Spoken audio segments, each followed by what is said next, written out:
মসজিদের উন্নতি কল্পে জালসা। কে তোমাকে মসজিদ উন্নতি করতে বলেছে? মার্বেল পাথর কে বসাতে বলেছে? আল্লাহ বলেছে?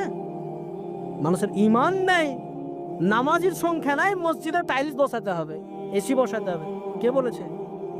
খালি মরে দেখো ফেরেশতারা ডান্ডা নিয়ে বসে আছে। গিলাদুন শিদাদুন লা ইয়াসুনাল্লাহ মা আমারাহুম। দিনকে মজাক পেয়ে গেছে। বর্তমান সময়ে সব থেকে বড় ফিতনা হচ্ছে জালসা। আর জালসাতে যারা মাদ্রাসার কমিটি পক্ষ, দাড়ি চাচা, সুদখোর, বেনামাজি, যার ইসলামের ন্যূনতম ধারণা নেই, ও বক্তা সিলেক্ট করছে যে অমুক বক্তাকে নিয়ে এসো, বিশাল ভাইরাল বক্তা, ওকে নিয়ে আসলে লোক হবে আর আদায় বেশি হবে, আমাদের মাদ্রাসা ভালো চলবে। তোমাকে মাদ্রাসার ঠিকা কে নিতে বলেছে? আল্লাহ বলেছে? আজকে মাদ্রাসাগুলোকে ভিক্ষার জায়গা। কোন শিক্ষিত সমাজ, মাস্টার, ডাক্তার, ইঞ্জিনিয়ার, প্রফেসর বা যাদের একটু জ্ঞান আছে, তারা মাদ্রাসাকে ভালো চোখে দেখে না কেন? আরে এই বেটাকে যদি এখানে ভর্তি করি, দুদিন পর চাইতে যাবে।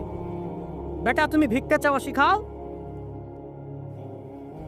মাদ্রাসাতে এই যে জালসা সিজন, এখন ছোট ছোট বাচ্চাগুলোকে 1 মাস আগে থেকে তো ক্লাস নাই, বাড়ি বাড়ি চাল চাইতে পাঠাচ্ছে, যাও জালসা হবে, খানা হবে। তাই ছোট ছোট বাচ্চাদেরকে যাও বাড়ি বাড়ি চাল চেয়ে নিয়ে এসো। ওই মাদ্রাসার আন্ডারে যতগুলো পাড়া আছে, বাড়ি আছে, সব বাড়ি থেকে চাল চেয়ে নিয়ে আসে মাদ্রাসার তালবিলিমরা। এবার শিক্ষিত সমাজ কোন নজরে দেখবে? আমি তো চাইবো না যে আমার বেটা ওই বাড়ি বাড়ি চেয়ে বেটাকে আমি চাইবো নাকি? আমি তো জীবনে চাইবো না।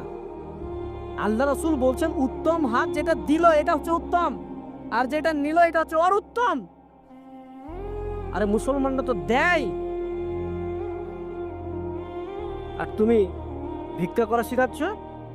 এত বড় বড় কলেজ, ইউনিভার্সিটি চলছে পাবলিক, কাউকে দেখেছেন যে উন্নতি কল্পে জালসা করেছে? কেউ কেউ করেছে? আপনার বলেন যে আমরা চালাতে পারছি না, তোমরা ভিক্ষা দাও, বলেছে? ইসলামকে ধ্বংস করে ফেলেছে এক শ্রেণীর আলেম, এক শ্রেণীর সমাজ। মাদ্রাসা মানে ভিক্ষা করতে হবে। তোমার বেটা পড়বে, তোমাকে পয়সা দিয়ে তোমাকে পড়াতে হবে। আর একটা টেন্ডেন্সি যে মাদ্রাসায় পড়ালে হয়তো কিছু টাকা পয়সা লাগে না, মানুষের ভিক্ষা দিয়ে চলে। এই টেন্ডেন্সি আপনাকে উড়াতে হবে। তোমার সন্তান মাদ্রাসায় পড়বে, তোমাকে টাকা দিয়ে পড়াতে হবে। যে তোমার সন্তান তোমাকে খরচ করে, তুমি ভিক্ষা করে তোমার সন্তানকে পড়াও। তোমার সন্তানের জন্য মাদ্রাসার কমিটি আর মাদ্রাসার আলেমরা কেন চেক নিয়ে বেড়াবে?